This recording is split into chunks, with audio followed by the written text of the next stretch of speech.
Hey there, and welcome to Gyroscope Farm and the Traveling Homesteader. Today, I'm really kind of excited because I just got these three beautiful Romney fleeces from a neighbor up the road. And I wanted to share with you guys. Um, Part of self-reliance is being able to learn some skills along the way that you can use as not only to help yourself, but help others in case you might need to trade or do something different. In my case, I got all excited about this fiber thing when I first moved to Oregon because I actually had been wanting to learn how to weave um, since I was in high school. But when I moved to Oregon about 20 years ago, I was able to kind of land in with a group of ladies that did spinning and fiber work and weaving, and they actually raised their own animals, and they did a whole host of things that I really got interested in. And when I first started spinning not as in bicycle work, but making my own yarn, I wanted to get a hold of just about any fiber I could because I wanted to just learn and know and do. But sometimes, like with anything, you get into something and you gotta take the right path. And as a good friend of mine up the road said, she raised alpacas, and she says, "Don't be a wool whore. You don't want to just take anything. You want to know your stuff." And so from then, I decided to kind of learn a little bit more about different types of fiber and different types of wool. And as a little comparison, there is wool that usually comes off sheep.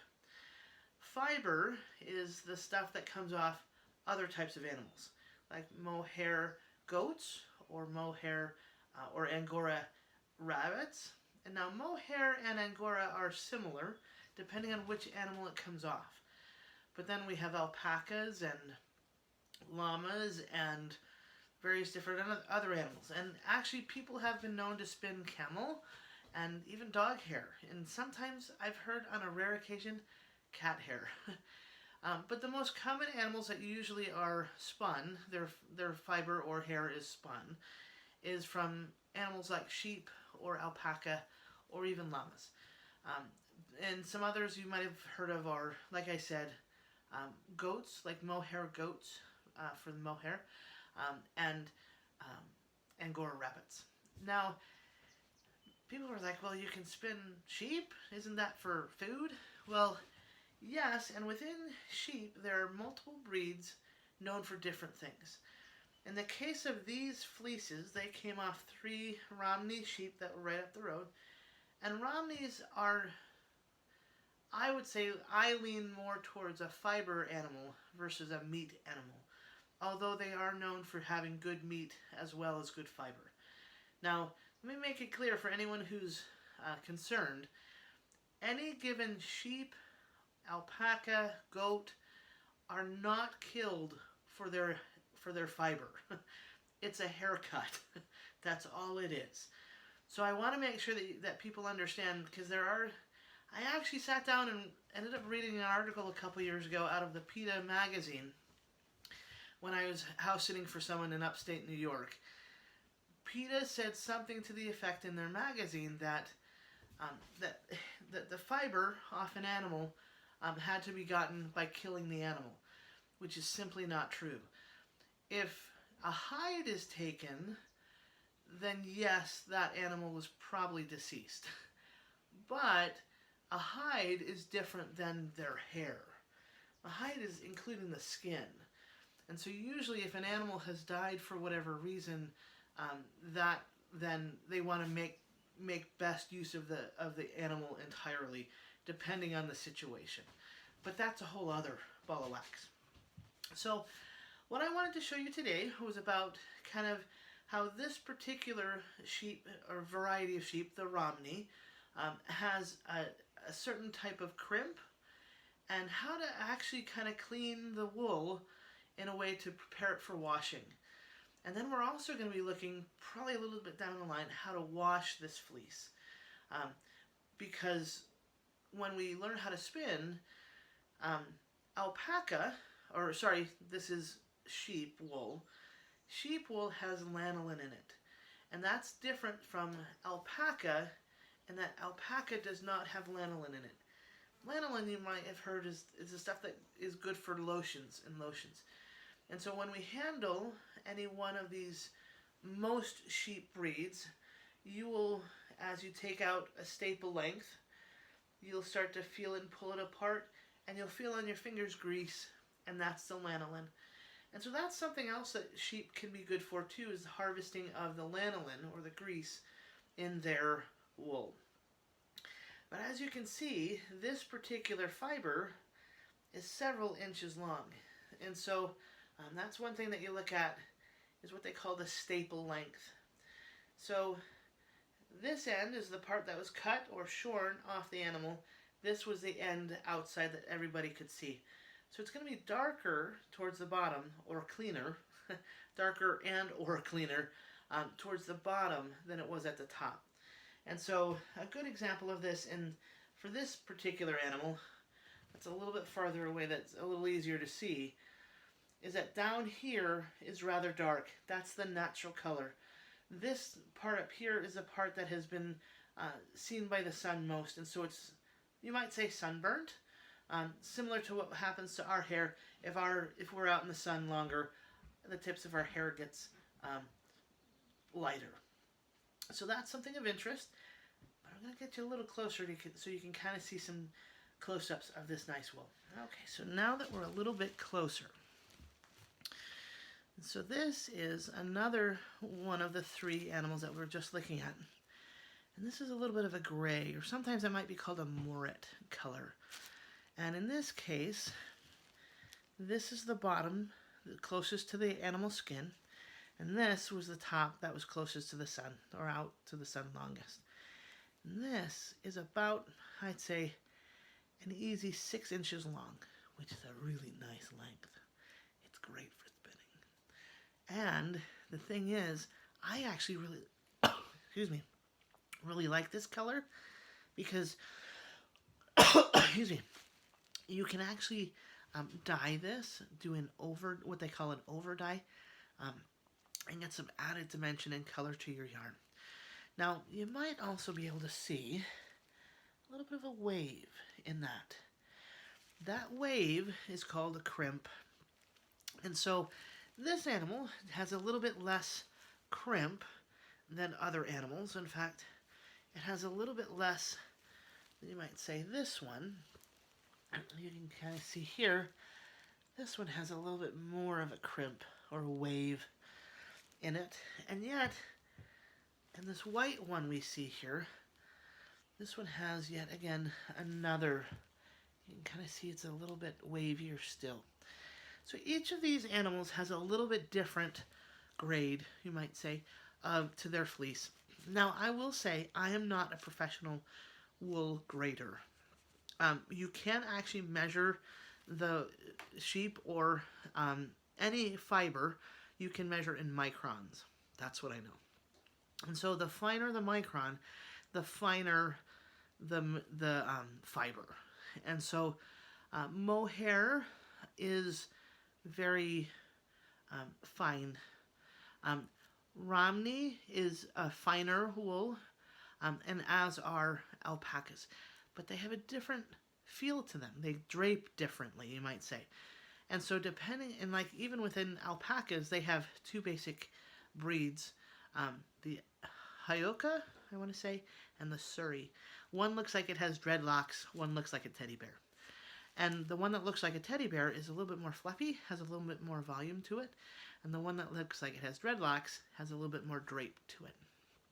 So that's why when we look at our fiber, we want to kind of know our end product to know how we want it to be.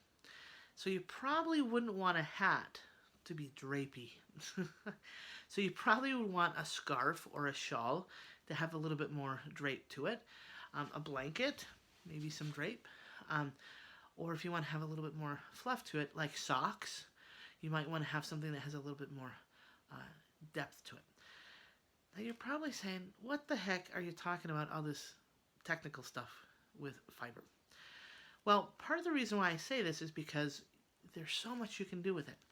And for me, what I started out saying is that I really liked spinning. I learned how to spin. And when we look at the staple length and the lanolin that's now all over my hands and actually on my arms, that makes a difference in how we prepare our fleece. So in my case, I learned how to wash my own fiber, which is actually kind of cool.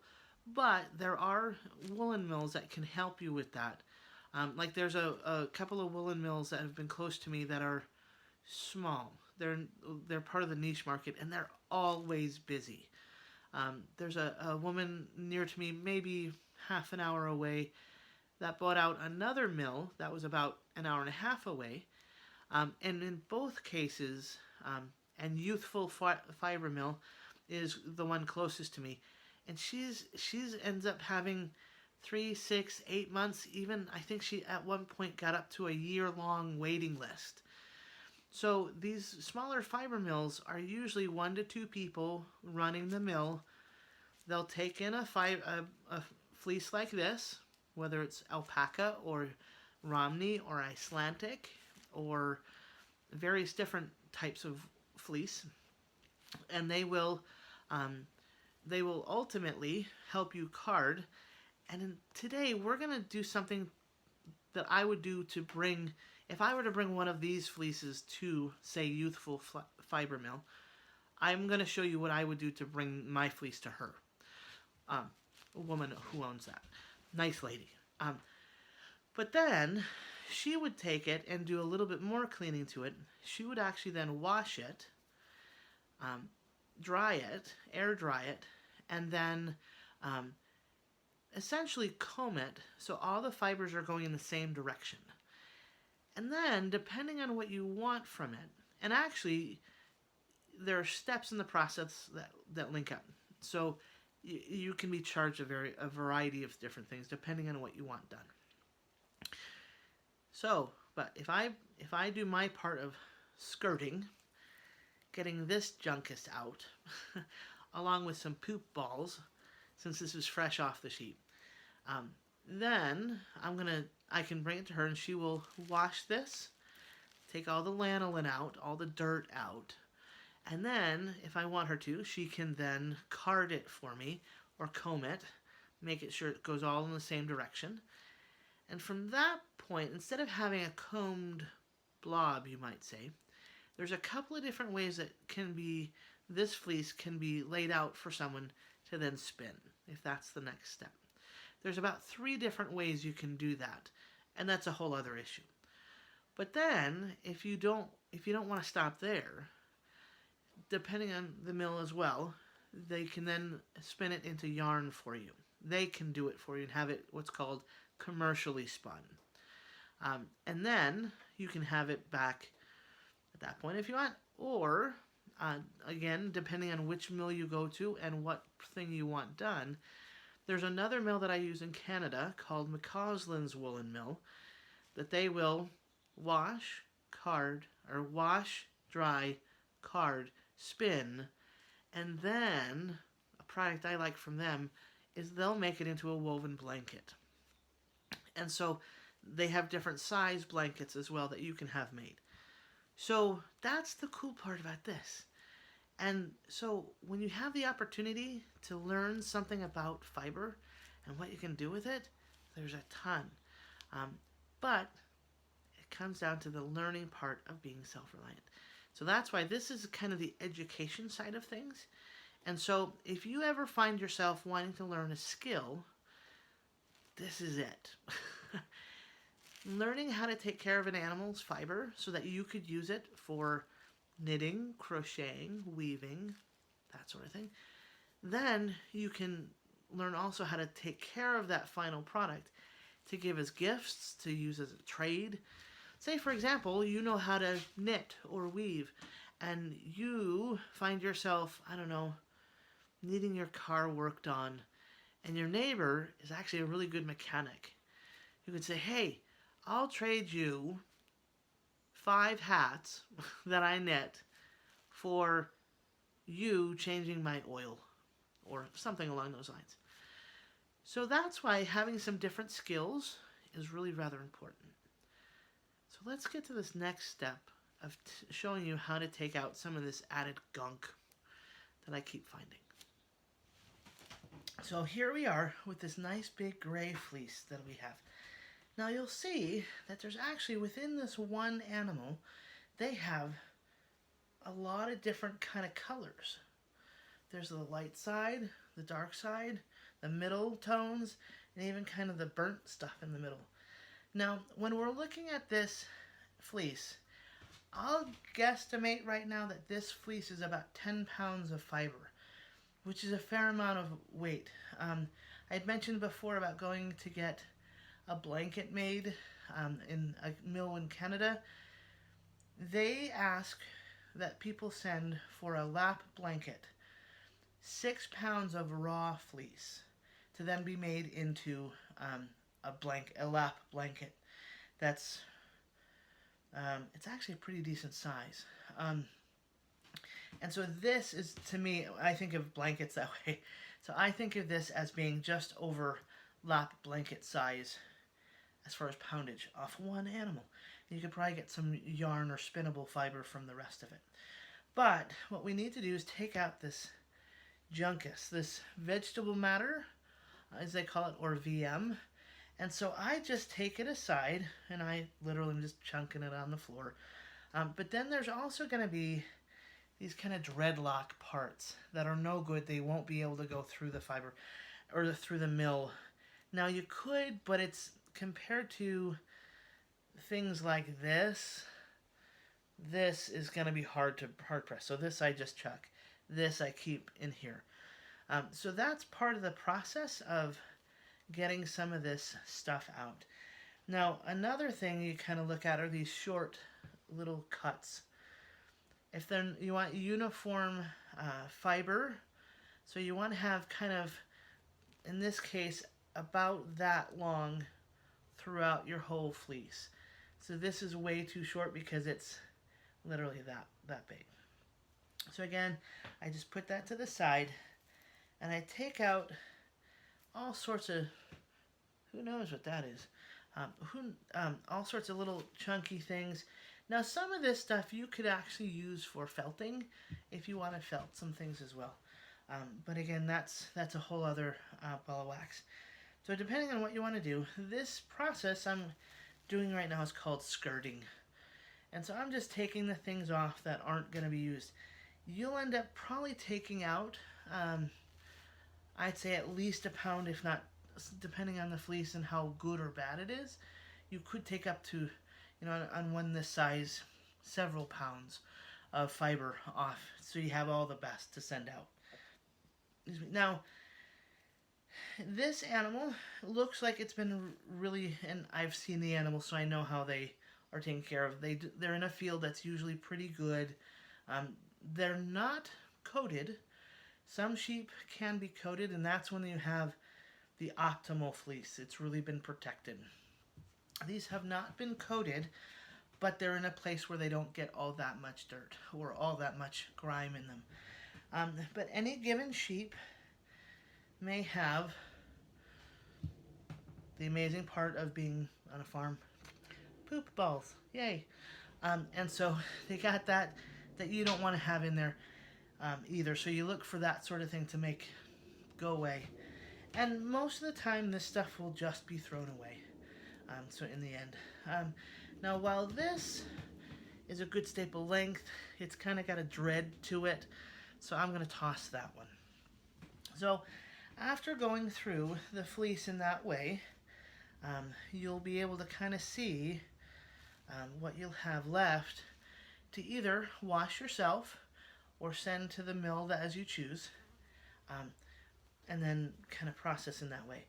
Now, something else that I will mention here that I did there's a website called Instructables.com where I did do an Instructable on how to card fiber. So that's something that you can do too, is after you wash this, you can card it yourself on a machine that you have or borrow. So that is another option for people to look into, is Instructables.com, and I could put the link to that Instructable down below. It's a cool site that you can actually learn all sorts of different things. You can learn how to bake things, do things with technology or your backyard or the garden. I happen to write an Instructable on how to card an alpaca fleece. So that's something else to look at too. But as we get looking at things like this, now this particular item, I'm going to point out because of that tip. That tip is really gunky, but that's something I'd keep in because the rest of it looks like it can be well used, and that gunk can be cleaned out. When you wash sheep fleece, you need to have the hottest of water. And to be honest, when I've washed fleeces like this, I use the hottest of water in my laundry, in my washing machine, and I just mix it with a cup of Blue Dawn. Blue Dawn is awesome stuff. So there's little tricks that you can learn along the way. And if you have any questions about that, you can put it in the comments below. Just ask how I might do that, and I can give you those instructions if you want.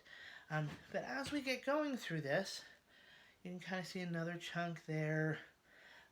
But I'm actually really liking this fleece a lot because it's offering a lot of cool stuff. There's actually not too much to take out of it. Although as I get through it, this guy got into the briars. We have a lot of blackberries out here, and so that's what animals usually get into around here. But as we kind of get through this, it probably would take me a good, 15 or so minutes on just going through this, maybe 20, to make sure it's all good. And two, something else that I'm going to point out is that now you can kind of tell by looking that this fiber on the animal isn't quite as good as this fiber. Now, we can kind of tell that because of the crimp and the sheen. This doesn't have as much crimp or sheen. I have a sneaking suspicion that this came off the leg while this came off the back. So that's another thing you want to look at is you can kind of tell by feeling without having to see the animal where the fleece came from. If it came off the leg, it's not as good. If it came off the chest, it's not as good. So you're going to look for basically what they call the blanket that goes over the body of the sheep. And the blanket usually is from about just the base of the neck down to the end of the spine where the tail is, and then just kind of over the back. So from about mid-side to mid-side of the sheep.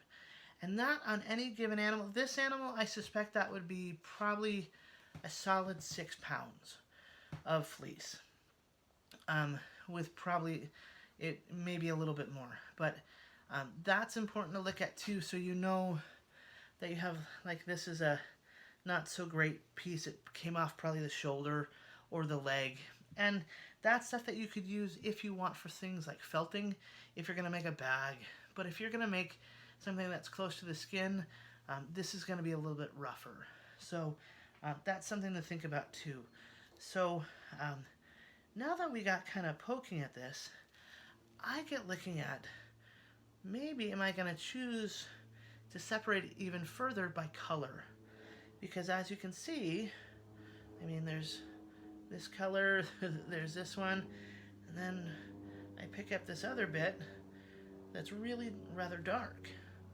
So sometimes you can even choose to kind of separate it out even a little bit further if that's what you want.